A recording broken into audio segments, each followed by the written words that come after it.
The active life cycle of Xenoblade Chronicles 3 has begun in earnest, with its first patch back on September 7 already mopping up an infamous food glitch, correcting a few Collectopedia issues, and many other minor fixes. Now with patch 1.2.0 slated for October 13, which will also include the second wave of DLC, Xenoblade 3 players already have a lot of cool things to look forward to. Hey everyone, it's Yggdrasil and welcome back to another Xenoblade Chronicles 3 video. Now today's video serves two purposes. First, I wanted to fill you guys in on all of the new information we have so far been able to learn from the September 13 Nintendo Direct. Patch 1.2 will have quite a few new things introduced, including some things already spotted that are a good bit major but some may not have noticed. The second point of focus is that I want to speculate with you guys just what the rest of the patch cadence could look like. Now, just before we begin, I wanted to say that, as always, if you have found this video interesting, please consider liking it, subscribing to my channel, and sharing this video with any of your fellow Xenoblade enthusiasts. With that out of the way, we have a good bit of info to discuss, so let's get right into it. So the bulk of the new info comes straight from the Direct, but the Nintendo JP website also has dropped its 10th volume for the game as well shortly after, which has a little bit more juicy points that we can focus on as well. Let's start specifically with our first new hero coming to the game. Meet Ino, a rather spunky girl that may look a little too mechanical, and we already have seemed to have got a little bit of insight on that. In the 10th volume, we read that Ino is a mecha-like girl who speaks the Nopon language. She loves all Nopon, and she seems to have a bit of a natural personality. Ino calls herself an artificial blade, but what exactly does that mean? Now, if that phrasing already wasn't clear enough for our Xenoblade Chronicles 2 fans, this could have quite a lot of implications. Could she possibly be a new Tora Poppy reference in the world of Ionios? Or maybe that could be what they're aiming for, but then throw us off by having her come along, waiting for us undoubtedly in the Land of Challenge. I'm quite curious as to seeing just what Ino can bring to the story and world building, assuming we can take the DLC characters to be canon to the story with a large pinch of salt.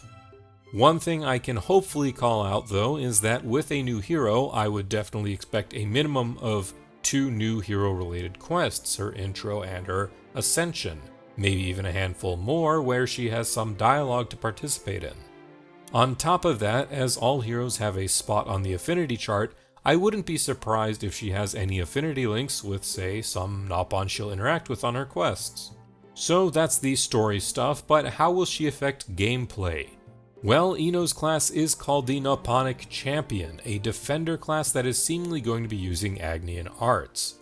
I say seemingly because in a new character menu specifically for Ino called Ino Swap, again another Tora Poppy reference, we can see that the skill they showed here, Starry Beat, has an 8-second recharge gauge, which, why would that exist if they use Agnian abilities? It's just something we'll need to see. Maybe they can swap between the Kevesian and Agnian arts as part of being this super powerful artificial blade.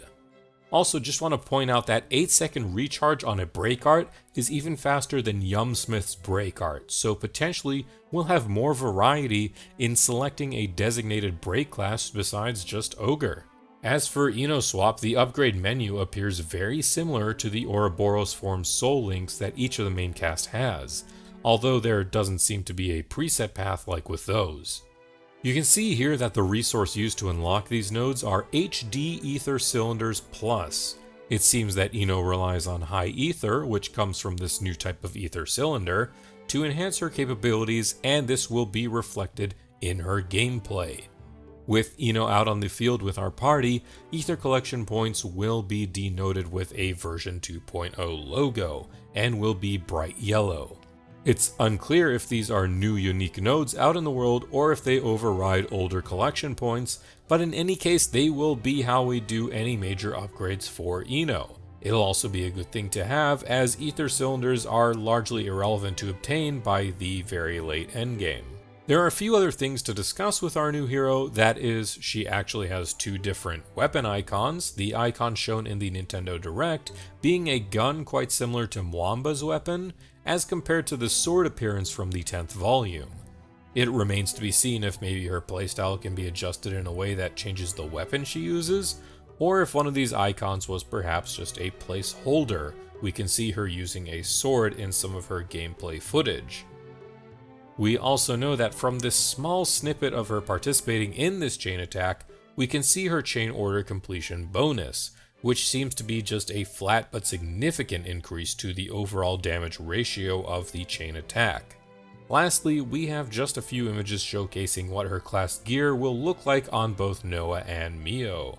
All things considered, Ino will be quite an awesome first addition to our hero roster.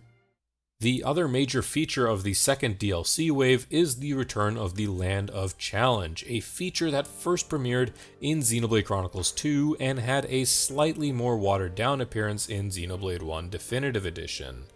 The Land of Challenge is championed by the Nopon Archsage and their attendants, and they offer a wide variety of challenge battles with some fairly good rewards up for grabs.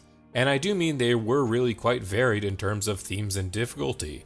Going off of Xenoblade 2's challenges, some of these battles were even callbacks to prior entries, and one of them even allowed us to play as Jin reenacting an off-screen mission of his towards the beginning of that game. It'll be cool to see if something like that will show up here as well. As for how the Land of Challenge works, the setup will most likely be the same. You pick a challenge battle and the respective difficulty you would like to tackle it on. You deal with a set amount of waves, and then you earn some Nopon stones for beating up enemies, a currency that is only usable in the Land of Challenge that you can trade for legendary equipment or collectible material.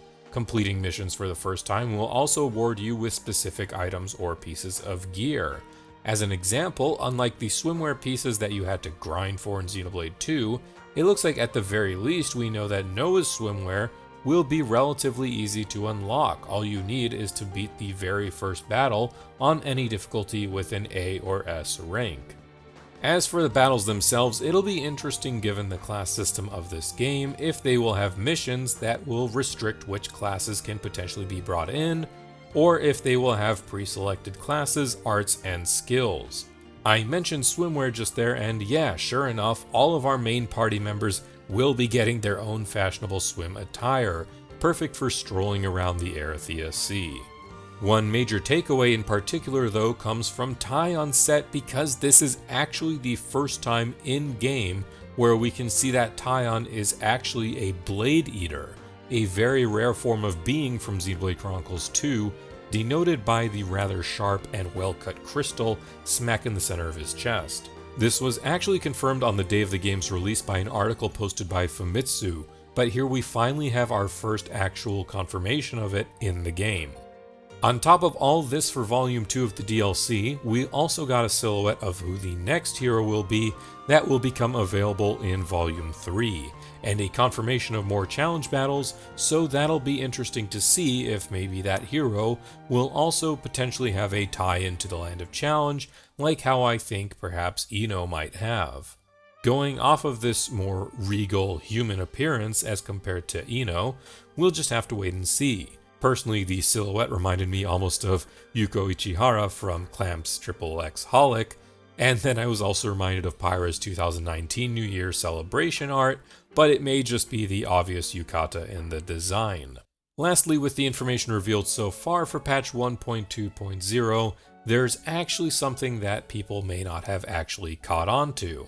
At the part of the Direct where they briefly showed Ino in the character menu, on the very bottom of the menu is a new feature. By pressing plus, we can save the party formation. This is an absolutely amazing addition to see this early on, and will most likely be a part of the free maintenance section separate from the DLC, so everyone should have this feature. I've personally had some gripes and have seen other people take up issue with the fact that when you make a few changes, suddenly half the roster needs a fair bit of updates, and it just becomes a bit of a mess. So if this also factors in what loadouts were set at the time you save the formation, This could be quite an awesome feature to have, especially this early on in the game's active life cycle. I just hope there are multiple party formation setups that we can save, so this will be quite a handy tool to have. Now, while that may be everything that is confirmed, I do want to speculate with you all what the rest of the life cycle for Xenoblade Chronicles 3 could end up looking like, and potentially some changes or additions to the game that we could see.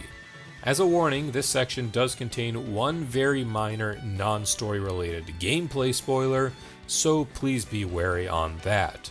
Now, as to how we are going to speculate, we need only take a look at how patch cycles and content updates occurred for Xenoblade Chronicles 2. All the more simple as it seems to go along for the most part with a similar DLC setup and roadmap.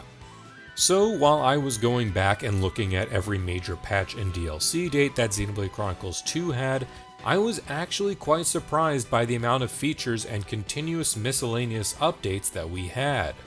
First off, we had major patches come out almost consistently in a 4 to 6 week patch cadence, with smaller patches in between giving people who purchased the DLC things like support packages with various little collectible goodies. But there were also plenty of changes that affected the game for everyone, regardless of purchasing the DLC or not. Some of these patches were actually quite substantial in terms of improving the quality of the game for many players. From Tiger getting an easy mode to farm Poppy Swap a little bit faster, adjustments to map functionality, the death of one of the greatest memes in the series, Rip We Never Forget Our Boys, and more. So then, what does this all potentially indicate for Xenoblade Chronicles 3? In terms of free content with major patches, here are a few things that I would like to predict with a modicum of confidence. I'll start with a bold one, and that is potentially a new hero that is free for everyone. Xenoblade 2 gave us new rare blades when the new Game Plus feature was introduced, as well as the well-received Telos rare blade. Even though there is no major notion to expect a new hero outside of the DLC, were a free hero to appear, I personally wouldn't be surprised. It'd be interesting to see if there'll be a cameo character that no one expects, or if they'd be a new character entirely, but I feel it would be quite a fitting addition and a welcome one for all players, regardless of if they purchase the DLC or not. The second would be the EXP Bards. This was actually one of the more subtle but ingenious changes made with Xenoblade 2. With beating the main story of Xenoblade Chronicles 3 comes the ability to de-level anyone in your roster. And with that function, we can accrue more experience than a character requires to reach the cap of level 99. Monolith Soft really struck gold with this concept in my opinion, because experienced bards essentially use character experience as a new form of in-game currency that the player can use to purchase a variety of items. If I had to guess in relation to Xenoblade Chronicles 3, this would be a new Game Plus only feature, where some bards could award legendary gear, while others could offer in exchange for, say, gold Napon coins. Overall, this would be another much welcome feature to see implemented in Xenoblade Chronicles 3. My final prediction, and this one is more of a blanket one really, is just general consistent quality of life upgrades throughout multiple patches. Fine-tuning the AI of party members, fixing up remaining bugs, perhaps adding new game difficulties, new functions, and heck, maybe even the much requested by the fans ability to turn off the chain attack theme while in combat. And given the level of developer support that Xenoblade Chronicles 3 has over its preceding title, I wouldn't be surprised if the patch cadence, quality, and number of adjustments to the features made in these patches would all be greater and quicker by comparison. But that's really all I have to say for this video as of now. Thank you very much for sticking with me through the end of this, and you can absolutely bet that I will continue to be making more Xenoblade Chronicles 3 content. In fact, I'll begin work on my full review of the game very shortly after this one's been released, so please look forward to that. Again, if you found this video interesting, please consider liking it, subscribing to my channel, and sharing this video with any of your fellow Xenoblade enthusiasts. And please let me know what you think in the comments below. You can also reach me on my Twitter, where I am far more active on a daily basis. Thank you very much for your time, and as always, have a great day.